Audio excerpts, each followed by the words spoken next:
करूं, एक बड़ी खबर निकल कर आ रही है। इंसॉल्वेंसी वाली कंपनियों के लिए एक्सचेंजेस की नई गाइडलाइंस आ रही हैं।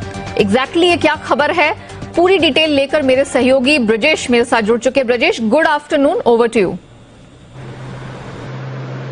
Good afternoon Neha. सबसे अहम बात यह है कि अभी ये जो हाल के दिनों में हमने देखा, खासतौर पर दो कंपनियों में, डीएचएफएल में और वीडियोकॉन का, जब रेजोल्यूशन प्लान अप्रूव हुआ, एनसीएलटी का ऑर्डर आया, तो ये देखा गया कि निवेशकों में एक अलग तरह की होड़ हो गई, खासतौर पर डीएचएफएल में, कि वो लोगों को ये पता नहीं था कि ये शेयर डीलिस्ट होगा और डीलिस्ट होने के बाद इनके शेयरों की वैल्यू जीरो हो जाएगी।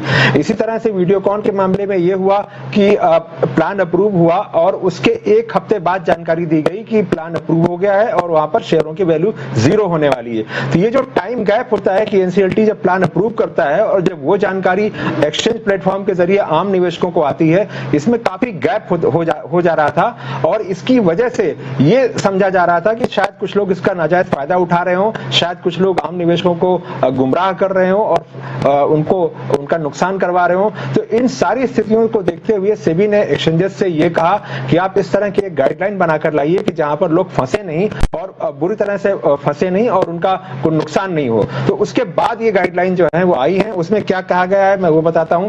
सबसे पहले ये कहा गया है कि अगर एनसीएलटी का जो ऑर्डर आएगा, चाहे वो लिखित ऑर्डर आए चाहे मौखिक ऑर्डर आए, अगर मौखिक ऑर्डर आता है तो ऑर्डर के बेसिक फैक्ट्स क्या हैं वो 30 मिनट के अंदर एक्सचेंज प्लेटफॉर्म के जरिए सभी लोगों को पता चल जाना चाहिए, यानी एक्सचेंज पर उसकी फाइलिंग होनी जरूरी होगी। और उसमें यह भी बताना पड़ेगा कि जो प्लान है उसमें क्या शेयर डीलिस्ट हो रहा है या लिस्टिंग उसकी रहेगी, शेयर की वैल्यू जीरो होगी या कुछ वैल्यू जीरो नहीं होगी। तो ये जो चीजें हैं जिससे आम निवेशकों पर क्या असर पड़ने वाला है, ये सारी बातें समझानी होंगी।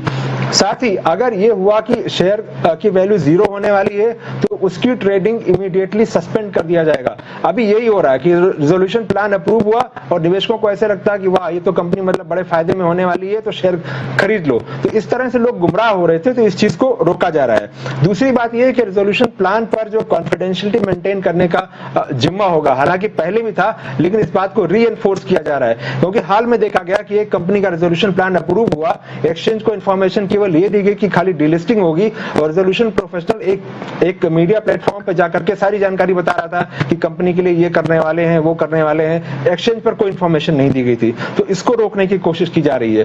दूसरी बात जो और अहम है वो ये कि जैसे ही किसी कंपनी का ये अप्रूव हो जाए, एनसीएलटी एडमिट कर लेती है कि हाँ कंपनी इंसॉल्वेंसी में आ गई, तो उस दिन से इमीडिएटली उस कंपनी की एक अलग टैगिंग हो जाएगी, अलग पहचान हो जाएगी और जब भी निवेशक कोई सौदा डालेगा तो उस पर ये लिखकर आ जाएगा कि ये कंपनी इंसॉल्वेंसी में चली गई है, आप भी डालना चाहते हैं क्या। तो इस तरह का एक मैकेनिज्म जो है वो तैयार किया जा रहा है ताकि आम लोग फंसे नहीं और जिन लोगों के पास इस चीज की जानकारी पहले से है उसका कोई दुरुपयोग नहीं कर पाए।